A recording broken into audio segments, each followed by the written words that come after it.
Assalamualaikum warahmatullahi wabarakatuh. Waalaikumsalam warahmatullahi wabarakatuh. Bismillahirrahmanirrahim. Alhamdulillahi rabbil alamin. Wassalatu wassalamu ala ashrafil anbiya'i wal mursalin wa ala alihi wa ashabihil mujahidin at-tahirin, amma ba'du. Saudara-saudara kaum muslimin rahimakumullah. Pada dasarnya agama adalah aturan. Orang yang beragama adalah orang yang hidup memakai aturan. Berbeda dengan undang-undang hukum pada umumnya, maka aturan agama ini tidak hanya berisi perintah dan larangan.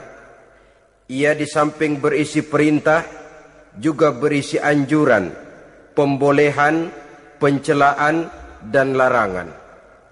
Dalam bahasa yang lebih dikenal, perintah adalah sesuatu yang apabila dilaksanakan beroleh pahala, sedang apabila ditinggalkan mendapat sanksi dosa. Amalan semacam ini dinamakan amalan yang wajib. Sedangkan anjuran, sesuatu yang apabila kita kerjakan beroleh pahala, apabila kita tinggalkan tidak beroleh dosa. Amalan semacam ini dikenal dengan amalan sunnah. Pembolehan adalah sesuatu yang boleh saja, artinya boleh dikerjakan, boleh pula ditinggalkan, dan amalan semacam ini kita sebut dengan amalan mubah. Pencelaan adalah sesuatu yang berpahala jika ditinggalkan, tapi tidak berdosa manakala dikerjakan, dan ini dinamakan perbuatan yang makruh. Sedangkan larangan, sesuatu yang apabila dikerjakan beroleh dosa, apabila ditinggalkan beroleh pahala, dan amalan semacam ini lazimnya dinamakan amalan atau perbuatan yang haram. Kalau agama merupakan aturan, maka konsekuensinya tentu ia berisi perintah dan larangan. Apabila perintah dilaksanakan, maka Allah Subhanahu wa ta'ala memberikan balasan berupa pahala. Sedangkan apabila larangan yang dikerjakan, Allah pun akan memberikan ganjaran yang bernama dosa. Baik pahala maupun dosa adalah sesuatu yang abstrak, sesuatu yang tidak nampak, tidak kelihatan oleh pandangan mata yang zahir.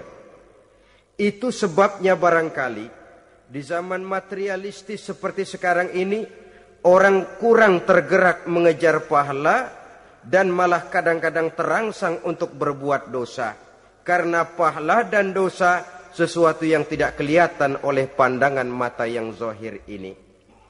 Namun sungguh pun demikian, pahala dan dosa bisa mendatangkan kebahagiaan atau kegelisahan batin. Bersabda Rasulullah sallallahu alaihi wasallam, "Iza sarratka hasanatuka wa sa'atka sayyi'atuka fa anta mu'min."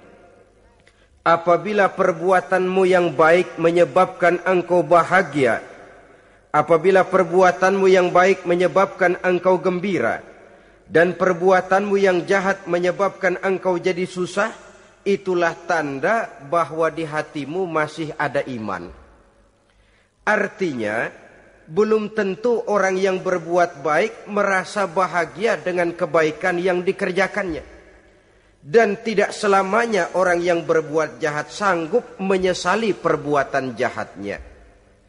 Oleh karenanya, apabila iman masih ada, apabila hati masih hidup, perbuatan yang baik menyebabkan orang gembira, perbuatan yang jahat menyebabkan orang susah dan gelisah hatinya. Ini mengandung pelajaran. Sekali kita berbuat baik, jangan sekali-kali menyesali kebaikan itu. Sebaliknya, satu kali kita melakukan kesalahan, hendaknya selalu menyesalinya.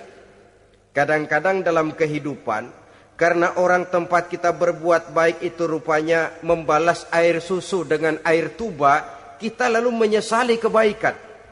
Lahirlah kata-kata, nyesal saya nolong dia. Ibarat pepatah katanya, nolong anjing kejepit. Waktu kejepit setengah mati kita tolongin. Begitu selesai dia dari kejepitnya, malah kita digigitnya. Saudara hadirin yang saya muliakan, dalam kehidupan sehari-hari barangkali ini kena filsafat yang disebut dorong mobil mogok. Ketika mobil mogok setengah mati kita dorong, begitu mesin hidup ditinggalkannya kita di belakang. Sesungguhnya perbuatan kita yang baik tidak harus disesali. Karena disesali atau tidak, toh perbuatan itu sudah kita lakukan. Dan penyesalan atas segala kebaikan hanya akan mengurangi nilai pahala kebaikan itu sendiri. Berbahagialah apabila berbuat baik. Walaupun orang yang kita melakukan kebaikan membalasnya dengan kejahatan. Menyesalah apabila berbuat kesalahan, apabila melakukan dosa. Karena itu pertanda nilai iman yang masih hidup dalam jiwa kita. Saudara-saudara kaum muslimin yang berbahagia. Jadi sungguh pun pahala dan dosa sesuatu yang abstrak. Efeknya jelas dia mendatangkan kebahagiaan atau membawa kepada kegelisahan batin di dalam kehidupan manusia. Orang di zaman materialis kurang terangsang berbuat pahala dan terdorong melakukan dosa. Kenapa? Karena pahala tidak kelihatan, dosa tidak nampak. Kalau pahala kelihatan, barangkali nggak kuat kita mikul pahala. Kalau dosa benjol, umpama tiap bikin dosa palanya benjol, barangkali sudah nggak karu-karuan kepala kita.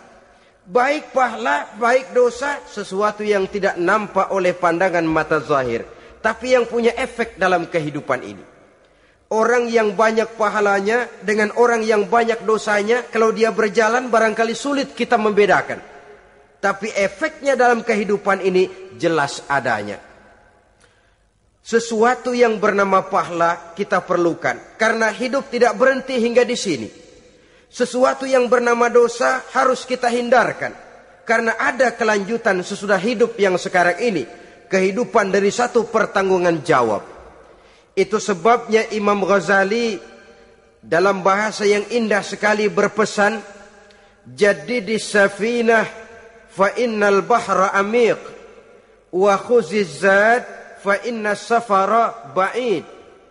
Perbarui selalu kapalmu, rawat jaga baik-baik dan dandani kapalmu, fa innal bahra amiq, karena sesungguhnya lautan ini sangat dalam. Satu bahasa yang indah dari tamsil terhadap kehidupan. Perbaiki kapalmu karena lautan ini sangat dalam. Artinya jaga baik-baik hatimu. Pelihara iman dan keyakinanmu. Karena hidup ini bagaikan gelombang lautan. Tempo-tempo air tenang, tempo-tempo ombak menggila dan menggunung. Jaga iman baik-baik karena hidup penuh dengan cobaan dan ujian. Itu maksudnya. Wa khuziz zad fa inna safara ba'id. Dan bawa bekal yang banyak karena perjalanan hidup ini sangat panjang. Perjalanan ini sangat jauh. Kita kalau pergi keluar kota tentu saja membawa bekal. Makin jauh kota yang akan kita tuju, makin banyak bekal yang harus kita bawa. Alangkah sengsaranya manusia. Apabila dia akan pergi ke satu kota yang jauh, modalnya cuma nekat. Bagaimana nanti di sana sajalah. Tidak membawa bekal sebagaimana yang sewajarnya. Hal yang semacam ini, senangnya sih belum tentu, keblangsak dan susahnya sudah kebayang. Itu dalam kehidupan di dunia ini. Bagaimana kalau sudah bicara tentang kehidupan yang akan datang? Karena sesungguhnya hidup ini merupakan satu perjalanan yang sangat panjang. Sejak kita tinggal di alam arwah, pada saat jasad belum lagi diciptakan Allah, ruh sudah diciptakannya lebih dahulu. Sampai kemudian kita pindah ke alam rahim, alam kandungan ibu. Untuk kemudian berpindah kepada kehidupan dunia. Dari dunia ini kita pindah ke alam barzakh. Di sana tinggal kita 100 tahun mungkin, 100.000 tahun mungkin, 1 juta tahun mungkin, menunggu saat datangnya kiamat. Lalu dari alam barzakh pindah kita ke alam akhirat. Satu perjalanan yang sangat panjang. Alangkah malangnya, alangkah sengsaranya jika tahu kita begitu panjangnya perjalanan hidup ini, tidak ada bekal yang kita bawa. Artinya kesengsaraan, kesulitan yang bertali-tali sudah jelas akan menimpa kita. Kalau pergi kita keluar kota membawa bekal uang, membawa bekal makanan, apa bekal yang mesti kita bawa apabila kita kembali ke alam barzakh, kembali ke alam kubur, berkumpul di padang mahsyar di akhirat nanti? Nasi yang mau kita bawa, uang yang mau kita bawa, tentu tidak lagi. Karena kehidupan materialis selesai di atas liang lahat. Bila masuk kita ke liang lahat, disitulah pahala dan dosa memegang peranan yang sangat penting. Maka pada pertemuan malam ini kita akan bicara tentang pahala dan dosa itu. Saudara-saudara kaum muslimin rahimakumullah. Yang dinamakan pahala, kata Imam Ali Al-Jurjani dalam kitab At-Ta'rifatnya, ma yastahiqqu bihi ar-rahmatu wal maghfiratu minallahi ta'ala. Sesuatu yang pelaksananya berhak untuk mendapat rahmah dan ampunan dari Allah. Dengan kata lain, nilai pahala adalah akibat dari perbuatan-perbuatan di dalam melaksanakan perintah dan anjuran yang ada di dalam kehidupan agama. Apabila perintah dan anjuran kita laksanakan, nilai pahala itu lalu datang. Nah, nilai pahala dalam Islam, menurut konsepsi Quran, Allah menjelaskan, man jaa bil hasanati falahu asyru amsalihha. Barang siapa yang datang membawa satu kebajikan, barang siapa yang melaksanakan satu kebaikan, maka dia akan mendapat balasan 10 kali dari kebaikan yang dikerjakannya. 10 kali ini pun masih dilipat gandakan dengan 7. 7 ini pun masih dikalikan 100. Dan itu pun masih ditambah dengan pernyataan, wallahu yudha'ifu liman yasha. Allah masih akan melipat gandakan perbuatan baik seseorang yang dikehendakinya. Itulah nikmatnya dalam Islam. Tetapi sebaliknya, wa man jaa bisayyi'ati fala yujza illa mislaha. Barang siapa yang melakukan satu kejahatan, dia tidak akan mendapat balasan kecuali sesuai dengan kejahatan yang dikerjakannya. Alangkah rahman dan rahimnya Allah. Orang yang berbuat baik dibalas 10, dikali 7, dikali 100, masih dilipat gandakan pula. Tapi orang yang berbuat jahat tidak akan mendapat balasan kecuali sesuai dengan kejahatan yang dikerjakannya. Ini kan beda dengan sifat kita manusia. Kita ini kadang-kadang kalau dijitak membalasnya mukul. Tapi kalau orang berbuat baik kepada kita, kita enggan untuk berbuat baik kepada orang tadi. Allah tidak mengajarkan begitu. Satu kebaikan berbalas 10. Satu kejahatan berbalas dengan satu kejahatan. Maha Rahman dan Rahim Allah. Bahkan dalam Islam, niat berbuat baik saja mendapat pahala. Sedangkan niat berbuat jahat belum ditulis merupakan satu dosa sampai kejahatan itu dikerjakan oleh orang yang niat tadi. Umpamanya, saudara niat, nanti malam giliran pengajian saya mau hadir di majelis taklim. Pas datang waktu malam, hujan turun sangat lebat. Saudara berhalangan datang ke majelis taklim, saudara sudah mendapat pahala niat. Tapi saudara niat, nanti malam kalau turun hujan, saya mau bongkar rumahnya si fulan, saya mau curi seluruh harta bendanya. Ternyata malam saudara tidak mengerjakan perbuatan itu belum ditulis dosa sampai perbuatan itu benar-benar dikerjakan. Tapi lalu jangan macam-macam. Kalau begitu niat aja yang baik, biar nggak usah dikerjain. Niat aja pengen ngaji walaupun tidak ada niatan untuk ngaji. Allah lebih tahu tentang apa yang terdetik di dalam hati sanubari kita. Itulah sebabnya sangat dianjurkan orang untuk melakukan segala macam kebajikan. Dan dianjurkan orang menjauhkan segala macam bentuk kejahatan. Karena dia akan berefek melahirkan dosa dan pahala. Dosa dan pahala itulah alat untuk memperoleh kebahagiaan di alam kubur, di padang mahsyar, sampai di akhirat nanti. Di dunia ini mungkin segalanya bisa kita beli dengan yang namanya uang. Keamanan kita bisa menyewa petugas untuk menjaga rumah kita. Kendaraan yang mewah bisa kita beli. Udara yang sejuk bisa kita ciptakan. Siapa banyak uang, dia raja. Mungkin itu di dunia. Tapi bisa apa uang kalau kita sudah masuk ke alam kubur? Bisakah munkar nakir kita sogok? Udah karkir, jangan nanya nih, cepet. Bisakah malaikat azab menyingkir dengan uang semir? Ternyata tidak. Untuk memperoleh kebahagiaan di sana, nilai pahala. Kesengsaraan akan kita dapat kalau kita banyak menumpuk dosa. Oleh karena itu jangan beranggapan, pahala nggak kelihatan, dosa juga nggak kelihatan, biarin saja. Yang tidak kelihatan ini pada waktunya akan memegang peranan yang sangat penting. Tapi tidak cuma untuk menghadapi hidup di situ, kita lalu harus berbuat baik dan meninggalkan yang jahat. Terutama juga di dunia ini.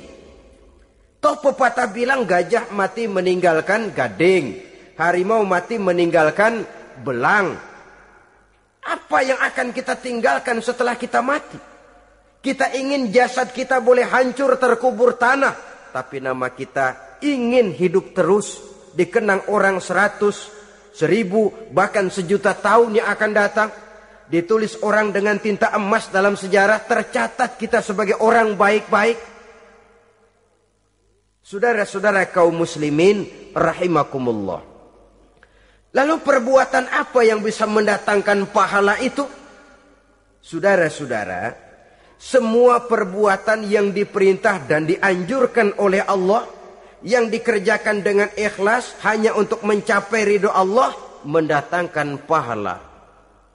Kadang-kadang menurut pendapat kita remeh. Tapi nilainya di sisi Allah besar. Itu pahala. Menghitung pahala itu hak prerogatif Allah. Perbuatan yang ringan Allah mau berikan ganjaran yang besar, itu urusan Allah. Misalnya, kata Nabi, la tahkiranna minal ma'rufi syai'an. Jangan kamu menganggap remeh perbuatan baik walaupun kecil. Jangan merasa sulit melakukan perbuatan yang mengandung pahala. Bertemu dengan teman, muka kita cerah, berpahala. Menyingkirkan duri di jalanan, berpahala. Menolong orang yang sesat, memberitahu orang yang bertanya, berpahala. Tidak sulit kalau kita mau. Yang diperintah dan dianjurkan oleh agama, itu perbuatan yang mengandung nilai-nilai pahala. Masalahnya cuma tinggal mau atau tidak, dan dikerjakan dengan ikhlas. Bertemu teman, mukanya cerah, pahala. Menyingkirkan duri di jalanan, pahala. Sedekah, pahala. Tidak berupa perbuatan, bisa berupa ucapan. Misalnya bersolawat, pahala. Bertasbih dan bertahmid, pahala. Kata Nabi, kalimatani khafifatani 'alal lisan, saqilatani fil mizan. Ada 2 kalimat yang enteng di lidah tapi berat di timbangan akhirat nanti. Apa itu? Subhanallah walhamdulillah. Itu kan amalan yang ringan, perbuatan yang mudah saja, tapi nilainya demikian besar dalam pandangan Allah. Jadi pendeknya, perbuatan yang bernilai pahala adalah perintah dan anjuran agama yang dilaksanakan dengan ikhlas semata-mata untuk mencapai ridho Allah, itu mengandung pahala. Niat dasarnya itu harus karena Allah. Landasannya harus karena ikhlas. Bukan cuma sekedar basa-basi, tidak karena ingin dipuji orang, tidak karena mengharap tanda jasa, tapi ikhlas semata-mata. Dari perbuatan yang paling kecil dan mudah sekali, sampai kepada amalan-amalan yang besar dan memerlukan biaya yang besar, seperti melaksanakan ibadah haji, seperti jihad fi sabilillah, membangun masjid, membangun pondok-pondok pesantren, membangun pusat-pusat kesehatan, membangun jalan-jalan umum, termasuk menjaga keamanan. Jangan dikira loh, siskamling umpamanya, menjaga keamanan kampung tidak berpahala. Kalau diniatkan ibadah, menjaga ketenangan warga supaya mereka tekun ibadah, ikhlas karena Allah, itu juga bernilai ibadah. Keluar kita dari rumah, pergi pagi, pulang sore, peras keringat, banting tulang cari nafkah, buat menghidupi anak istri kita. Kalau diniatkan ibadah, melaksanakan kewajiban sebagai kepala rumah tangga, membantu orang tua sebagai anak, itu juga perbuatan-perbuatan yang mengandung pahala. Yang terbaik sesuai dengan bidang kehidupan kita. Ada orang yang dinamakan abid, ahli ibadah, pahala yang paling baik bagi dia, banyak-banyak tahajud, sembahyang malam, wirid, zikir, tasbih. Ada yang dinamakan orang alim, pahala yang paling baik buat orang macam ini, mengajar, menyebarkan ilmu, mendakwahkan Islam. Ada yang disebut wali, pejabat pemerintah, petugas. Amalan pahala yang paling baik buat orang semacam ini, melayani masyarakat, bekerja di bidangnya sesuai dengan profesinya. Saudara hadirin yang saya hormati, jadi dengan demikian, perbuatan-perbuatan yang mengandung nilai-nilai pahala ini, bisa perbuatan yang menurut kita kecil namun punya nilai besar. Apalagi perbuatan besar dengan biaya yang besar, tentu makin besar juga pahala yang disediakan oleh Allah Subhanahu wa ta'ala. Oleh karenanya, kalau kita bercermin dari ayat Quran, hidup ini kesempatan untuk berbuat baik. Huwallazi khalaqal mauta wal hayata liyabluwakum ayyukum ahsanu amala. Dialah Allah, Tuhan yang telah memberikan hidup dan mati kepadamu, untuk menguji kamu, siapa di antara kamu yang paling baik amal perbuatannya. Jadi tidak saya rinci, tapi cukuplah satu penjelasan global. Perbuatan yang berpahala adalah perbuatan melaksanakan perintah Allah atau anjuran Allah dengan dasar ikhlas, dengan tujuan untuk mencapai ridho Allah semata-mata. Lalu apa perbuatan yang mengakibatkan dosa itu? Saudara-saudara, dosa lahir akibat melakukan larangan Allah atau mengerjakan yang dicelaknya. Nah, para ulama ada yang membagi dosa itu menjadi dua bagian. Ada dosa-dosa kecil, ada dosa-dosa besar. Tetapi sebenarnya ditinjau dari segi hakikatnya, kalau sudah melakukan satu kesalahan yang mengakibatkan dosa, jangan dilihat besar dan kecilnya, tapi kepada siapa dosa itu kita kerjakan. Sebab kalau dosa kita anggap satu yang kecil, orang akan terangsang untuk mengerjakan yang kecil-kecil saja. Sehingga dengan demikian, yang kecil pun akan menjadi besar kalau ditumpuk-tumpuk. Sedangkan yang besar bisa saja menjadi kecil kalau selalu diiringi dengan permohonan ampun kepada Allah. Itu sebabnya para ulama sufi, orang-orang tasawuf mengatakan, la saghair ma'al istimrar wa la kabair ma'al istighfar. Tidak ada dosa yang kecil kalau dikerjakan terus-menerus, dan tidak ada dosa yang besar kalau digempur tiap saat dengan perbuatan istighfar atau memohon ampun kepada Allah Subhanahu wa ta'ala. Cuma saja pada umumnya, karena dosa-dosa kecil itu lebih mudah taubatnya, dan ada janji Nabi, barang siapa yang meninggalkan dosa-dosa besar akan diampuni dosa-dosanya yang kecil-kecil.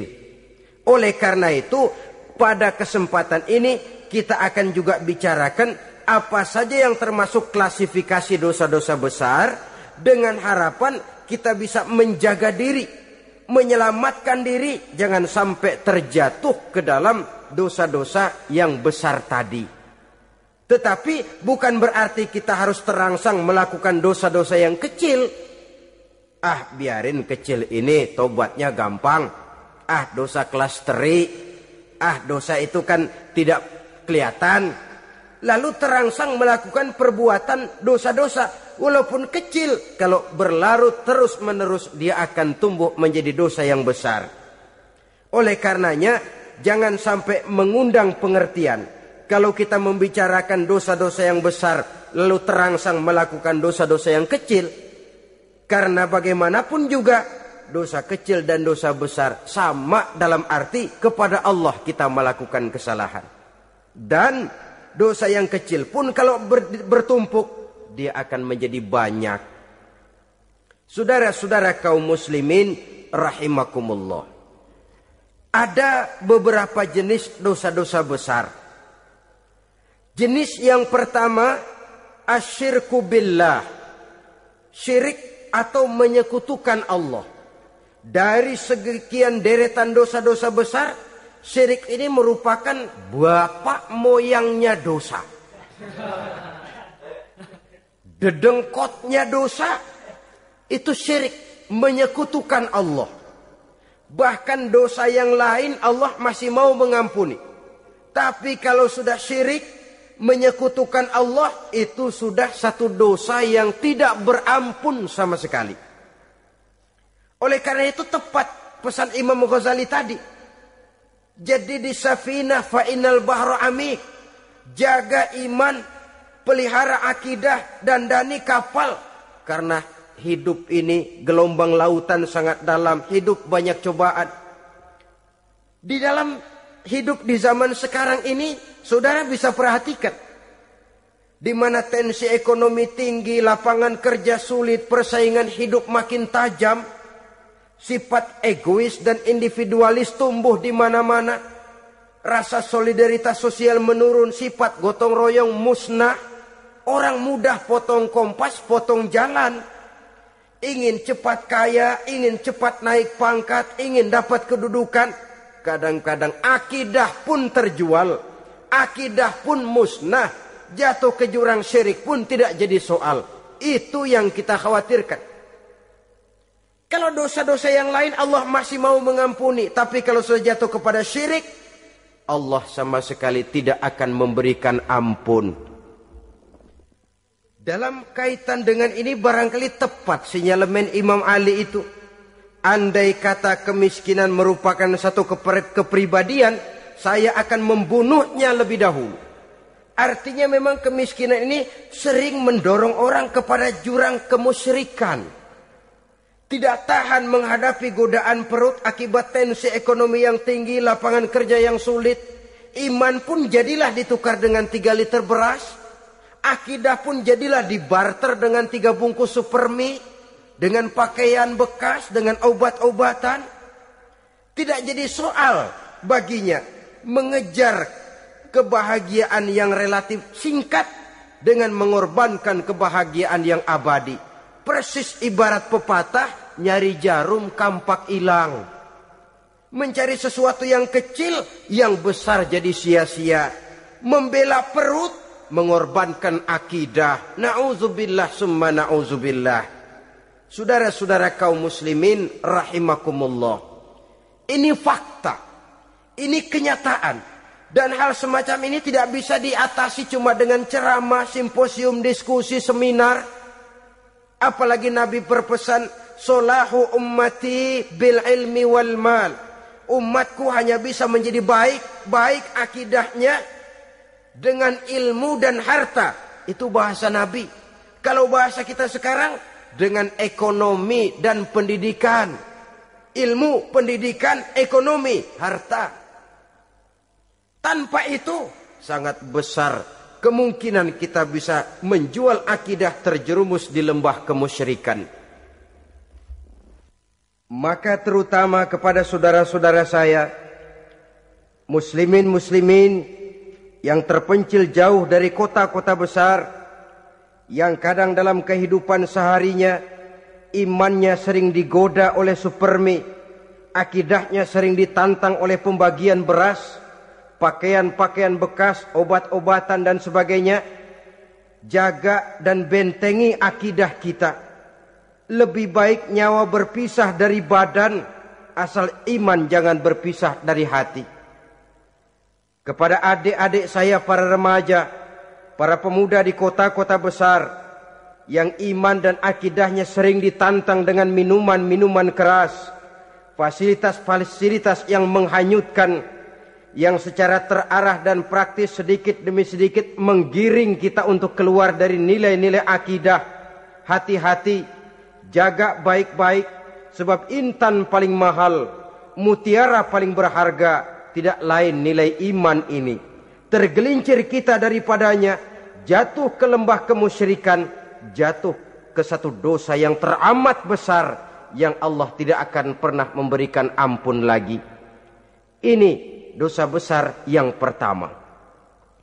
Yang kedua, qatlun nafsi illa bil haq, membunuh orang tanpa alasan yang benar. Di zaman kesulitan ekonomi kadang-kadang orang mudah nekat. Tengok saja, kadang-kadang karena pasal uang 100-200 perak saja nyawa bisa melayang. Kadang-kadang karena urusan yang remeh, salah omong, salah ambil, salah ucap, salah pegang, nyawa bisa jadi melayang. Alangkah murahnya nyawa, seakan-akan kita yang punya. Padahal nyawa itu hak milik Allah. Tidak pantas kita merampasnya, tidak pantas kita menghilangkannya dari jasad seseorang. Oleh karenanya, membunuh orang merupakan satu dosa yang sangat besar. Jangankan kepada orang yang seakidah, orang yang lain akidah saja pun, kalau dia hidup berdamai, rukun, berdampingan, kita harus melindungi. Apatah lagi teman seakidah sendiri. Saudara-saudara kaum muslimin rahimakumullah, pantas kalau Nabi menyatakan, apabila dua orang Islam sudah saling berkelahi, berbunuh-bunuhan, al-qatil wal maqtul finnar, yang membunuh dan yang dibunuh dua-duanya sama-sama masuk neraka. Sahabat heran, ya Rasul, kalau yang membunuh masuk neraka sih wajar, tapi yang terbunuh kok neraka juga, kenapa? Kata Rasul, sebenarnya dia juga cuma sudah niat untuk membunuh, cuma keduluan saja. Andai kata dia tidak terbunuh, tentu dia yang akan membunuh. Saudara-saudara kaum muslimin rahimakumullah, Islam sesuai dengan namanya adalah agama damai. Kita tidak boleh mencari-cari musuh, walaupun tidak boleh lari kalau bertemu musuh. Oleh karenanya, pantang seorang muslim menimbulkan benih keonaran menjadi biang kerok buat lingkungannya. Sesuai dengan namanya, seorang muslim adalah seorang yang dalam hidup senantiasa berusaha menebarkan salam, menebarkan kedamaian, ketenangan dan ketentraman. Dengan prinsip musuh jangan dicari, bertemu pun jangan lari.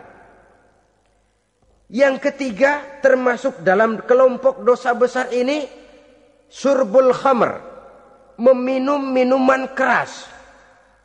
Termasuk di dalam kata khamr ini ganja, morfin, narkotik. Sebab apa? Jenis minuman semacam itu tidak hanya merusak keadaan sekarang, tapi sekaligus merusak kehidupan yang akan datang. Kalau itu jatuh di tangan generasi muda, artinya kan merusak kehidupan masa depan daripada suatu bangsa. Karena apa? Remaja dan pemuda merupakan bentuk miniatur daripada kehidupan bangsa. Akan bagaimana warna umat Islam di Indonesia, bahkan akan bagaimana warna Indonesia 30, 40, 50 tahun yang akan datang, remaja sekarang jawabannya. Kalau remaja kita sekarang ini kerjanya cuma bisa nyekek botol, insya Allah bangsa Indonesia 30-40 tahun yang akan datang akan tumbuh menjadi bangsa teler. Tidak banyak yang bisa kita harapkan. Remaja adalah gambaran masa depan dari satu bangsa, dari satu umat.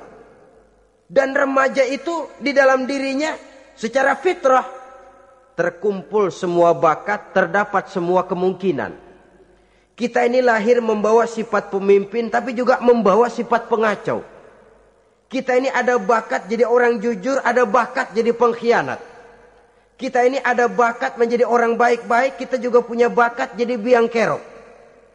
Kita kemungkinan bisa jadi pemimpin bangsa, tapi juga bisa menjadi pemimpin bangsat. Nanti lingkungan dan pendidikan akan menumbuhkan, membentuk mana yang tumbuh lebih subur.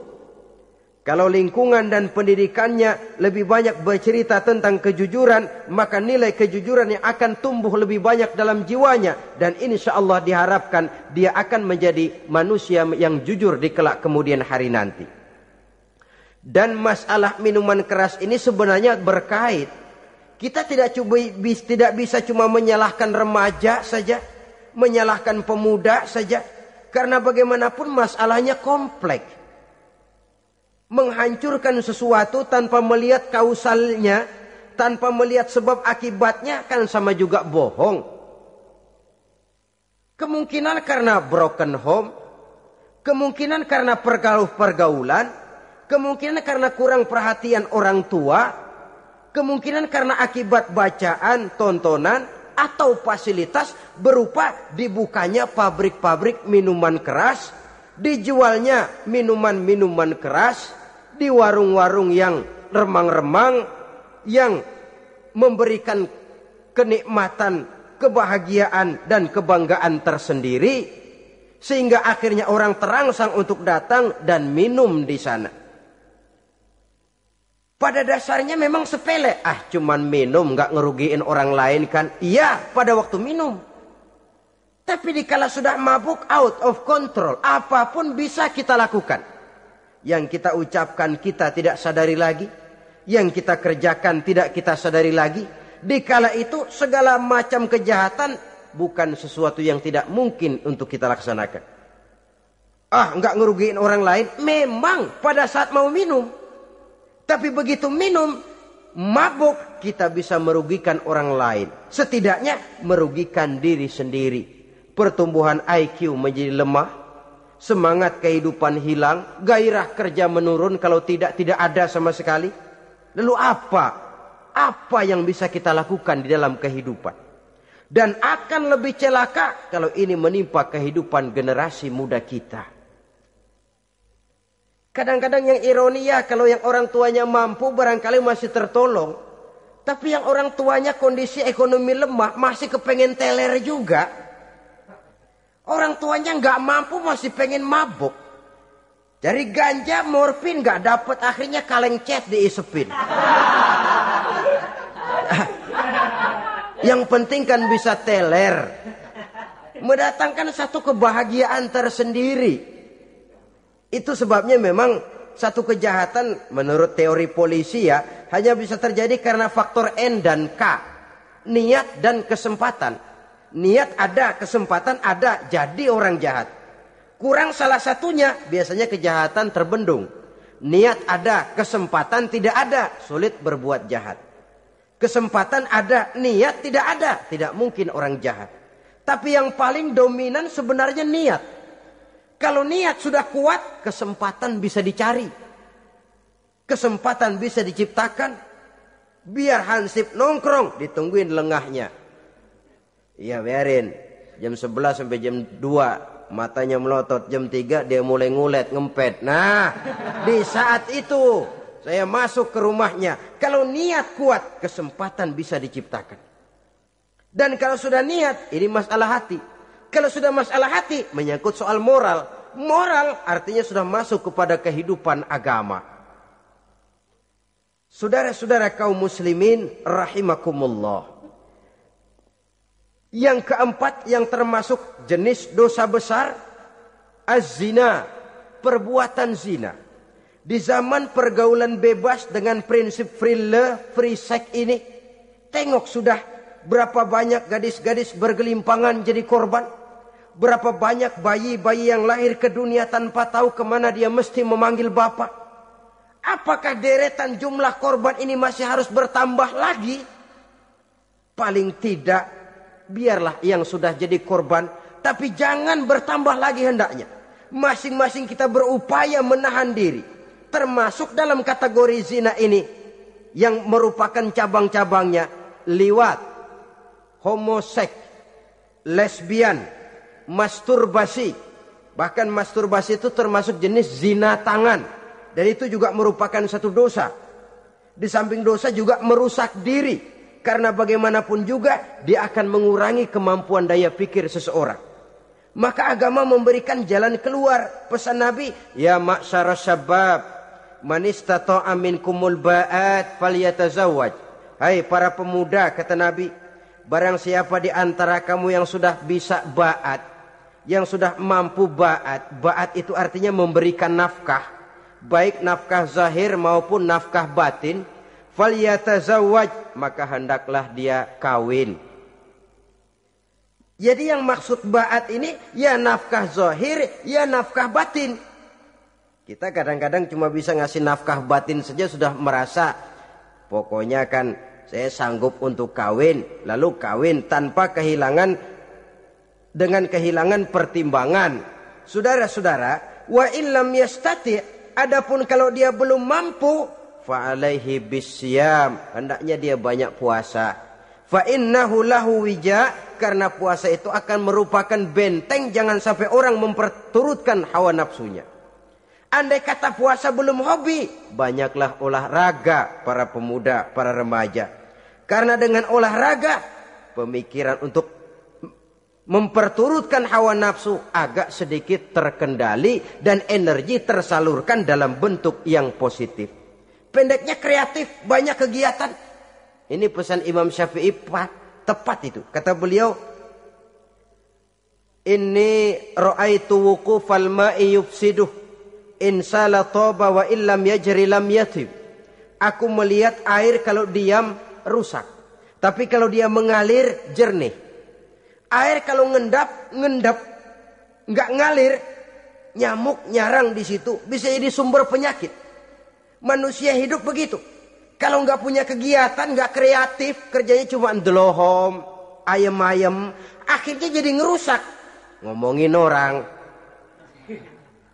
Si ano ngapa? Ano. Kebangetan nggak ngapa-ngapain, orang aja dipontenin. Orang diomongin, lahirlah namimah, lahirlah ghibah. Saudara-saudara, air itu kalau ngendap ada aja yang nyarang. Tapi kalau dia ngalir, orang ada kesibukan, insya Allah dia tidak akan jatuh kepada sesuatu yang bisa mengundang dosa. Isilah waktu dengan hal-hal yang bermanfaat. Karena hidup ini singkat dan tidak berjalan mundur ke belakang. Mundur hancur, berhenti diinjak orang. Sekali melangkah, jangan surut mundur ke belakang. Homoseks terlepas dari penyakit kejiwaan. Sekarang ini kan sudah ada persatuan kaum gay katanya. Meminta perlakuan yang sama dan agar dibolehkan kawin sesama mereka. Secara manusiawi boleh. Secara manusiawi kita hargai mereka. Tapi dari kacamata agama ini jelas merupakan penyimpangan. Dan penyimpangan merupakan suatu dosa. Terlepas dari pertimbangan manusiawi. Jangan karena terlalu memperturutkan suara manusiawi lalu kita mengesampingkan agama. Termasuk lesbian, wadon karo wadon.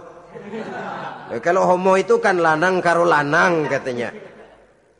Saudara-saudara kaum muslimin rahimakumullah. Ini bukan penyakit baru. Liwat, homoseks sudah dikenal dari zamannya Nabi Lut. Laki dengan laki. Lesbian dari zaman istrinya Nabi Lut. Terlepas dari penyakit kejiwaan, dari segi agama, ini merupakan penyimpangan dan merupakan dosa yang besar. Yang kelima, yang termasuk jajaran dosa kelas kakap, qazful mu'minina wal mu'minat, menuduh orang mukmin yang baik-baik, laki atau perempuan, melakukan perbuatan zina sehingga hancur namanya di masyarakat. Ini merupakan satu perbuatan dosa yang sangat besar dan sangat dimurkai oleh Allah. Saudara-saudara kaum muslimin rahimakumullah. Oleh sebab itu tentang masalah ini, kalau memang tidak ada saksi, jangan sembarang kita enteng lidah menuduh orang lain berbuat zina, menuduh orang lain berbuat serong. Dosanya kelewat besar di dalam kehidupan. Karena apa? Mencari harga diri itu berat, memelihara kehormatan diri jauh lebih berat. Satu kali orang dihancurkan namanya di masyarakat, dia akan terisolir jadinya. Oleh karenanya, berlindung kita kepada Allah, jangan sampailah dihinggapi oleh sifat ini. Karena sentimen kita kepada seseorang, karena hasad kita kepada seseorang, tidak senang melihat orang lain lebih maju, lalu lidah ini seenaknya saja mengucapkan kata. Padahal sanksi dan resikonya sangat besar. Yang kita tuduh barangkali mendapat pahala dari Allah. Kita sendiri yang menuduh tanpa saksi, tanpa alasan yang benar, mendapat dosa yang sangat besar. Saudara-saudara, memang kadang-kadang aneh dalam hidup ini. Seorang pelacur biasanya bisa menjaga mulutnya di masyarakat. Kata-katanya baik, sopan. Kenapa? Karena mulut yang satu sudah tidak terjaga.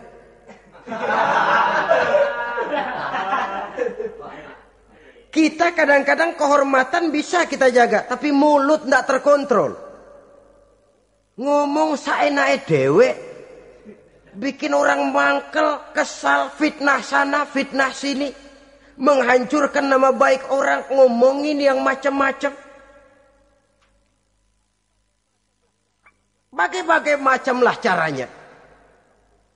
Saudara-saudara kaum muslimin yang berbahagia. Jadi dengan demikian, menuduh orang lain berbuat zina, sedangkan orang itu tidak pernah melakukannya, ini termasuk satu dosa yang sangat besar di dalam kehidupan ini. Yang keenam, al-'aqu bil walidain, durhaka kepada ibu bapak. Seorang anak, bagaimanapun banyak nilai ibadahnya, banyak kebaikan di masyarakat, menyandang berbagai macam gelar, pangkat dan jabatannya tinggi, tapi kalau sudah durhaka kepada kedua orang tuanya, alamat hidup tidak lagi membawa keberkahan. Dan itu dosa yang sangat besar. Sampai Nabi sabdakan, ridho Allah ada di dalam keridhaan ibu bapak, murka Allah pun ada di dalam kemurkaan ibu dan bapak. Walaupun belum tentu setiap kita orang tua, tapi yang jelas setiap kita adalah anak. Dan setiap anak punya ibu dan bapak. Jangan sampai kacang lupa kepada kulitnya. Saudara-saudara kaum muslimin rahimakumullah. Durhaka kepada ibu bapak merupakan perbuatan yang sangat dimurkai oleh Allah. Apalagi ibu yang telah melahirkan kita, bahkan mengandung kita. Begitu juga bapak yang telah berusaha peras keringat banting tulang untuk mengasuh membesarkan kita. Tidak ada perbuatan baik yang kita lakukan untuk bisa menebus kebaikan daripada ibu dan bapak kita. Setidaknya kalau belum bisa berbuat baik kepadanya, kepada keduanya, janganlah menyakiti hati keduanya. Itu saja dulu yang harus dijaga. Kadang-kadang sudah berbuat baik enggak, nyakitin melulu. Sudah nyenangin belum bisa, saban sehari nyakitin saja. Padahal kedua orang tua itu doanya manjur sebagaimana sumpahnya juga bisa jadi kenyataan dan sering bahkan menjadi kenyataan. Sampai ibu bapak sudah wafat, sudah meninggal sekalipun, kewajiban berbakti masih harus terus dilakukan oleh seorang anak. Lalu yang ketujuh, at-tawalli yaumaz zahfi, berpaling pada hari pertempuran. Orang sedang sibuk-sibuk menghadapi musuh, maksudnya berjuang membela agama ini, dia lari menyelamatkan diri. Pengecut, mental munafik. Ayo, kalau demi agama, mari kita maju ke depan. Allahu Akbar. Yang besar Allah, yang lain kecil semua. Maju. Orang lain maju serentak, dia mundur jauh ke belakang. Mental munafik, mental calo istilah sekarang ini. Oh itu calo, mental calo. Tuhan gedek banget itu. Coba ya, calo itu paling sibuk nyuruh penumpang naik. Tapi sementara penumpang naik sampai ke tempat tujuan masing-masing, calonya nggak kemana-mana, diem aja di situ. Cuma orang aja disuruh naik. Saudara-saudara, kerja bakti. Orang turun ke comberan, dia naik ke tempat tidur.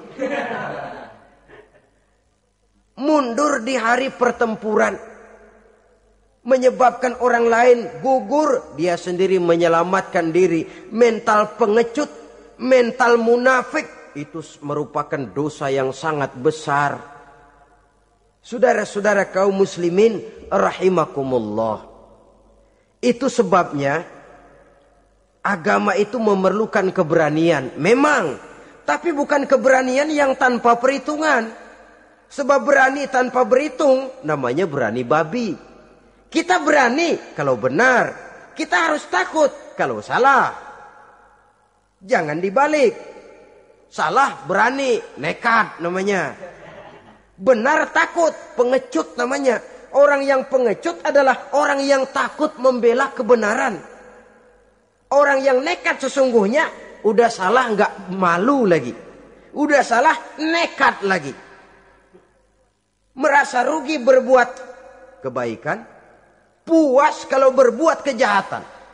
Padahal Nabi pesan, siapa yang berbuat dosa sambil tertawa, nanti dia akan masuk neraka sambil menangis.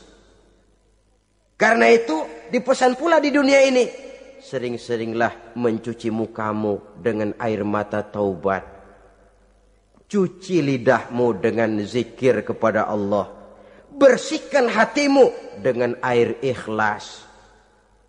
Saudara-saudara kaum muslimin rahimakumullah. Kan ada toh orang berbuat baik nggak gembira, tapi berbuat jahat malah puas. Atau sama saja orang lain berbuat baik, hatinya kesel.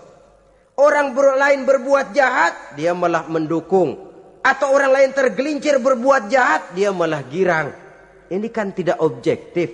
Karena yang berbuat baik orang yang dia keselin, dia nggak seneng. Tetapi karena yang berbuat jahat orang yang dia senengin, dibenerin juga. Itu nggak objektif namanya. Mundur di hari pertempuran pada saat saudara-saudara kita sedang menghadapi musuh, sikap pengecut yang sangat dibenci Allah. Yang kedelapan, termasuk kelompok dosa besar, aklu malil yatim, makan harta anak yatim. Kadang-kadang ada orang mengeksploitir loh nasib anak-anak yatim. Karena biasanya para dermawan peka kalau mendengar nasib yatim, memberikan santunan. Si yatim belum makan, yang ngurusin udah pada kenyang. Mengeksploitir, memakan harta anak yatim termasuk dosa yang sangat besar. Sehingga Nabi pesan, ana wa kafilul yatim kahataini yaumal qiyamah. Aku dan orang yang menyantuni anak yatim seperti dua jari ini di hari kiamat. Rumah yang paling dimuliakan Allah adalah rumah yang di dalamnya ada anak yatim yang hidupnya dihormati. Hidupnya disantuni, keperluannya dicukupi. Maaf saja, tahap kita menyantuni anak yatim ini baru tahap setahun sekali. Kalau Muharram kita agungkanlah, kita besarkan. Lebaran yatim katanya. Kita kumpulkan dana, kita usap kepala yatim, kita kumpulkan beras. Kita bagikan hari itu. Perkara bulan depan kelaparan, kita tutup kuping. Perkara bulan berikutnya dia kelaparan, kita masa bodoh. Bahwa di bulan Muharram kita santuni yatim piatu itu sudah baik. Tapi akan lebih baik lagi kalau kita sanggup menjadi bapak asuh mereka, memikirkan sekolah mereka, ada kontinuitas. Kalau mereka diasuh oleh orang lain, lalu bertukar agamanya, berpindah akidahnya, kita ngomel habis-habisan. Tapi kita ada kemampuan, kita tidak mau berbuat semacam itu. Ya sama juga bohong namanya. Saudara-saudara kaum muslimin rahimakumullah. Orang yang menyantuni yatim mendapat pahala besar. Tapi orang yang mengkorup harta anak yatim, dosanya juga sangat besar. Berhati-hatilah kalau kita diberikan kepercayaan oleh masyarakat untuk mengurus anak-anak yatim. Karena pahalanya besar, resikonya juga besar. Yang ke-9, syahadatuz zur, sumpah palsu. Sebab sumpah palsu ini menggunakan nama Allah untuk sesuatu yang tidak benar. Nama kita saja dibawa untuk yang tidak benar, kita jengkel. Nama kita dipalsukan untuk sesuatu yang tidak baik, kita kadang-kadang jengkel, tidak puas jengkel, menuntut melalui saluran hukum. Kenapa? Nama saya dicatut. Bagaimana lagi kalau nama Allah kita pakai untuk bersumpah, sumpahnya palsu, menguntungkan kita, merugikan orang lain, Allah murka betul. Maka sumpah palsu termasuk deretan dosa-dosa besar. Apalagi yang ke-10, aklur riba, makan riba alias renten. Ini kan yang cepat mendatangkan uang. Kadang-kadang kalau yang bikin riba itu orang awam barangkali, ya masih kita maklumin. Kadang-kadang penyakit ini datang menimpa mereka juga yang kita kenal kebaikannya. Bahkan suka datang ke musola, rajin ke masjid kadang-kadang. Riba masih dimakannya. Karena cara cari duit paling enak. Duit utuh tambahnya terus masuk. Na'udzubillah summa na'udzubillah. Itu yang diibaratkan dalam perjalanan Mi'raj waktu Nabi diperlihatkan neraka.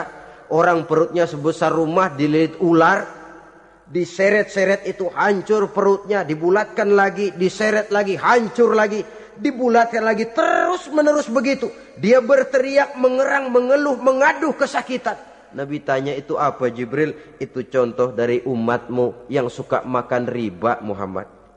Makan renten.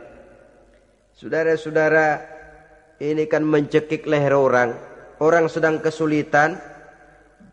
Kelihatannya sih baik, menolong. Tapi di belakang menolong itu nyekek. Di belakang nolong itu nyekek. Dan nyekek itu sebenarnya tujuan utamanya. Orang yang menjalankan riba pada dasarnya tidak punya peri kemanusiaan kok. Kalau dia kelihatannya mau menolong, kelihatannya motifnya mencari untung di belakang itu. Jauh dari kemanusiaan. Yang ke-11 saudara-saudara, termasuk jajaran dosa besar itu qat'ur rahim, memutuskan silaturahmi, marah, hobi sama marah. Kalau 3 hari nggak marahan sama orang, ngebet palanya. Selalu nyari gara-gara. Kalau udah marah berlaku perpanjangan waktu. Tahun, 2 tahun, kadang-kadang seumur hidup. Saudara hadirin yang saya muliakan. Apalagi mengurangi timbangan termasuk kelas dosa besar. Makan suap termasuk dosa besar. Semir menyemir dosa besar. Apalagi bunuh diri. Nah ini, bunuh diri dosa besar. Kadang-kadang karena sulit nekat. Daripada hidup susah mendingan mati sekalian. Apa dikira kalau mati urusan selesai? Belum. Termasuk memotong anggota badan sendiri. Dosa besar. Kayak belum lama ada kesulitan ekonomi mau lebaran. Alat vitalnya dipotong.